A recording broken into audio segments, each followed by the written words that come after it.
To international news, talks in Russia aimed at agreeing on an unconditional and open-ended ceasefire in Libya failed to achieve a breakthrough on Monday and have been adjourned for the night. More than 280 civilians and about 2,000 fighters have been killed and 146,000 Libyans displaced since the Libyan National Army's Khalifa Haftar launched his assault to seize the capital Tripoli. For more on this, we are on the line to SABC's European correspondent, Ira Spitzer. Ira, so just talk to us about the meeting today. It was expected that the German Chancellor Angela Merkel and her French counterpart were to meet Russian President Vladimir Putin over this issue of Libya, including Iran.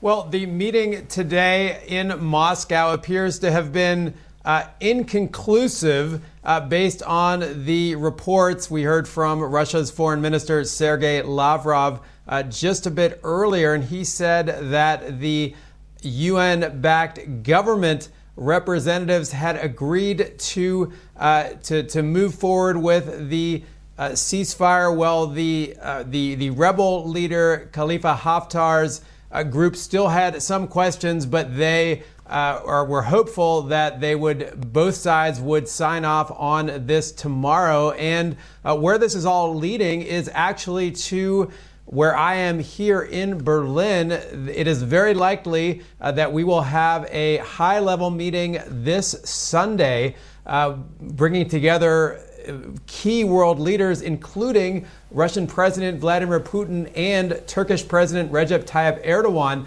to join German Chancellor Angela Merkel, as well as the Italian Prime Minister in Berlin. So a lot of activity, of course, going on right now with the Libyan peace process. And what are the major stickler points, just in terms of fostering a peace agreement? Efforts have been underway, diplomatic efforts from Europe, from Africa, to try and bring about a sustainable ceasefire.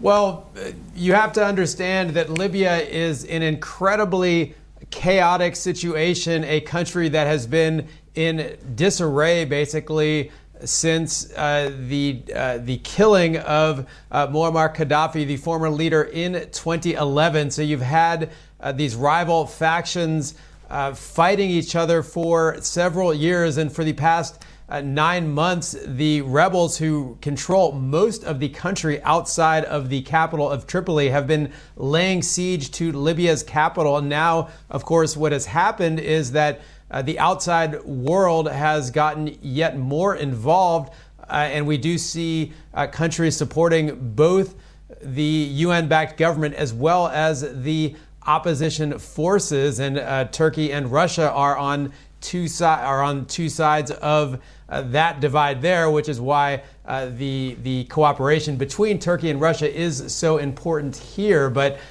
the conflict really has taken on a global dimension, and this has certainly repercussions. Libya is right now the major transit departure point for migrants going to Europe because of the lawlessness there. People smugglers are able to act with near impunity. And also the destabilization of Libya has certainly had a negative effect on the Sahel region in Africa, with the ease of the flow of arms and fighters and things of that nature. So a very contentious, a very volatile situation in Libya with this civil war.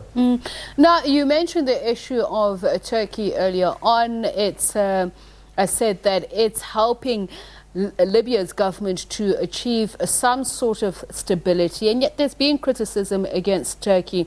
And Hungary, for instance, asking the UN to use much softer language against Turkey when it comes to these resolutions. What is likely, just in terms of the current ceasefire that has been signed by the UN?